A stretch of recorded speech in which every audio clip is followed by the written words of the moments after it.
I was asked recently to give 21 answers to 21 questions about living in New York, which was interesting because I don't actually live in New York, but I answered them, not to their liking, I think. I'll give them to you next.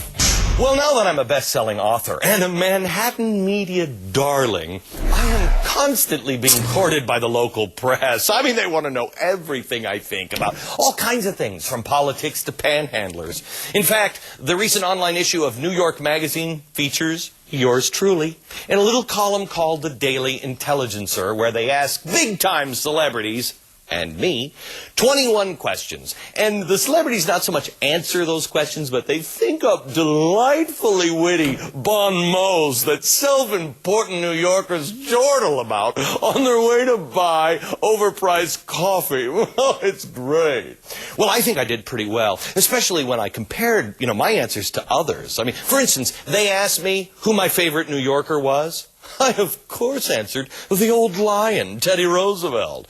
When they asked Fox's Shepard Smith the same question, he said, Derek Jeter. I don't even know who that is.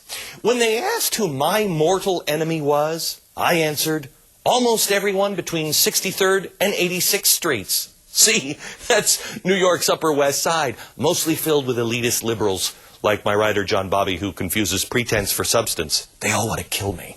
When they asked me what my favorite drink is, I said, well, as a conservative, I guess it's what you'd expect it to be. I drink the blood of small people who are different than me. See, that's my favorite answer, I think. It's me being self-deprecating, and that's what New Yorkers love so much about me. NBC's Keith Olbermann said his favorite drink was White Rock 2002 Napa Valley Claret. Love that stuff. I'm an alcoholic. I'm not even snotty enough to know the name. I'm an alcoholic, man. If I didn't already despise Keith Olbermann, I would after a snotty answer like that. Lastly, they asked me, what makes someone a New Yorker? And I said, paying the never-ending city tax. And see, that one's funny because actually, that's not funny. That's just true. Greg Brady, a.k.a. Barry Williams, said, you're a New Yorker if you have a scowl and a big heart. Greg, you're half right. You are. Probably the hard part. It was fun, but to tell you the truth, I'd rather live in Idaho. I would. And I think they may force me to do it soon.